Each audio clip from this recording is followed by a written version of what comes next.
प्रेत कब बनता है व्यक्ति? प्रेत जब बनता है जब जैसे ही वो मरा, कोई भी व्यक्ति जब डेथ होगी उसकी, तो सबसे पहले योनि है प्रेत योनि। फिर 12-13 दिन का 10 दिन का जो कर्मकांड है उसके द्वारा प्रेत को पितृ में कन्वर्ट करने का जो प्रयोजन है वो कर्मकांड है जो हमारे यहां शास्त्रों में दर्शन है। सोचिए कितना बड़ा साइंस है कि मंत्रों के द्वारा, पूजा के द्वारा जो प्रेत है उसको पितृ में कन्वर्ट किया जाता है और फिर वो पितृ अपने जो कर्म रहे हैं उनके अनुसार अपनी यात्रा करता है। अगर उसकी यात्रा बाधित है तो उसके स्वजन उसके लिए कार्य करते हैं और उसकी यात्रा को सुगम करके उसको यथावत अपने स्थान पर पहुंचाते हैं। ये सनातन का दर्शन है। कई बार ऐसा होता है कि कुछ चीजें ऐसी आजकल मेट्रोज में इस तरफ मैं देख रहा हूं, आजकल तो एक नया चलन आ गया, तीसरा और चौथा, 3 दिन और 4 दिन में जय जय, कोई 12वीं नहीं, कोई 13वीं नहीं। आप कहेंगे समाज कहां जा रहा है? मैं कहूंगा समाज नहीं जा रहा है, कर्म जा रहे हैं। दोनों ही बात कहूंगा। पहली बात तो जिन्होंने ये सारा कर्म किया वो पुत्र नहीं है, वो बेटा है। और दूसरा दर्शन ये कि तुमने अपने जीवन में ऐसा क्या किया कि तुम्हारे साथ ये गति हो रही है।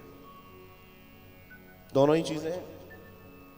आप किसी को दोष दें, सबसे पहले अपने आप को चेक करें और सोचिए।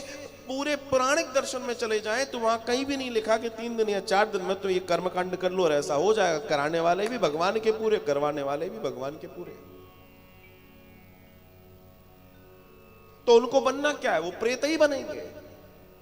प्रेत, अच्छा प्रेत कौन है? जिसको ना नरक मिला है ना स्वर्ग मिला है, वो प्रेत है। सबसे खतरनाक योनि है ये।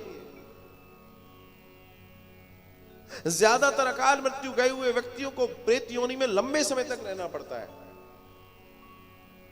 लेकिन अगर उनके लिए उनके स्वजन विधिवत कार्य करते हैं तो उनकी यात्रा सुगम हो जाती है।